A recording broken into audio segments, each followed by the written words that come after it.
السلام علیکم ورحمۃ اللہ وبرکاتہ۔ تو پیارے ناظرین، حقیقت اسلامک ٹی وی میں آپ سب کو خوش آمدید۔ ایک مرتبہ درود پاک پڑھ لیجئے کہ ایک مرتبہ درود پاک پڑھنے سے اللہ تبارک و تعالیٰ 10 رحمتیں نازل فرماتا ہے۔ حضور نبی کریم صلی اللہ علیہ وسلم کا فرمان عبرت نشان ہے کہ جب بندہ نزا کے ٹائم تک پہنچتا ہے تو اللہ تبارک و تعالیٰ اس کے پاس 5 فرشتے بھیجتا ہے۔ پہلا فرشتہ جب آتا ہے جب اس کی روح حلق تک پہنچتی ہے اور وہ اسے پکار کر کہتا ہے، اے ابن آدم، تیرا طاقتور جسم کہاں گیا؟ آج تو اتنا کمزور ہے، آج تیری زبان جو چلتی تھی وہ بند کیوں ہے؟ تیرے گھر والے اور تیرے عزیز و قریب کہاں گئے اور تجھے اکیلا کیوں کر دیا؟ پھر ناظرین کرام، جب اس کی روح قبض کر لی جاتی ہے اور اسے کفن پہنایا جاتا ہے تو دوسرا فرشتہ اس کے پاس آتا ہے اور کہتا ہے، اے ابن آدم، تو نے تنگ دستی کے خوف سے جو مال جمع کیا تھا وہ کہاں گیا؟ تو نے تباہی سے بچنے کے لیے جو گھر بنائے تھے وہ کہاں گئے؟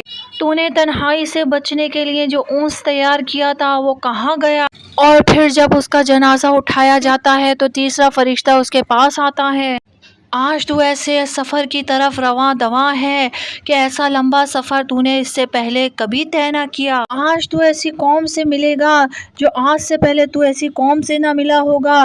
آج تجھے ایسے تنگ مکان میں ڈالا جائے گا جو آج سے پہلے تو نے ایسا تنگ مکان کبھی نہ دیکھا ہوگا۔ اگر تو اللہ تبارک و تعالیٰ کو راضی کرنے والا پایا گیا تو تیری خوش بختی ہے، اور تو اللہ تبارک و تعالیٰ کو ناراض کرنے والا پایا گیا تو یہ تیری بدبختی ہوگی۔ جب اسے قبر میں اتار دیا جاتا ہے تو چوتھا فرشتہ اس کے پاس آتا ہے اور کہتا ہے کہ پہلے تو زمین کی پیٹھ پر چلتا تھا، آج تو اس کے اندر لیٹا ہوا ہے۔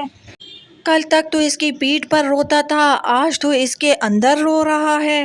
کل تک تو اس کی پیٹھ پر گناہ کرتا تھا، آج تو اس کے اندر نادم اور شرمندہ ہے۔ اور پھر جب اس کی قبر میں مٹی ڈالی جاتی ہے اور تمام عزیز و قریب احباب اسے چھوڑ کر چلے جاتے ہیں تو پھر پانچواں فرشتہ اسے پکار کر کہتا ہے، اے ابن آدم، وہ لوگ تجھے چھوڑ کر چلے گئے اور اگر تیرے پاس بھی ہوتے تو تجھے کوئی فائدہ نہ پہنچا سکتے تھے۔ تو نے مال جمع کیا اور غیروں کے لیے چھوڑ دیا، آج تجھے جنت کے باغوں کی طرف پھیرا جائے گا یا پھر جلتی ہوئی آگ میں پھینکا جائے گا۔ میرے بھائیوں اور بہنوں، ہم جو ہے وہ اس دنیا کی رنگینیوں میں کھوئے ہوئے ہیں۔ ہم یہ بھول گئے ہیں کہ اللہ تبارک و تعالیٰ کی طرف سے نزا کا وقت آنا ہے، موت کا وقت آنا ہے، قبر کا وقت آنا ہے، ہر مرحلے سے ہمیں گزرنا ہے۔ نبی کریم صلی اللہ علیہ وسلم کی تعلیمات پر چل کر ہم ان سوالات کے جوابات اور ان مراحل کو طے کر سکتے ہیں، اور آج ہم دنیا میں پڑے ہوئے ہیں۔ اللہ تبارک و تعالیٰ ان آخرت کے مراحلوں میں ہمیں آسانی سے طے کرنے والا بنا دے اور ہمیں نیک بنا دے، ہم سے اچھے کام لے لے، اللہم آمین۔ تو پیارے دوستو، اچھی اچھی ویڈیوز اور واقعات آپ کے لیے لے کر آتی ہوں، بہت محنت سے آپ کے لیے یہ کام میں کر رہی ہوں۔ اللہ تعالیٰ مجھے بھی نیک بنائے اور ہم سب کو نیک بنا ہے۔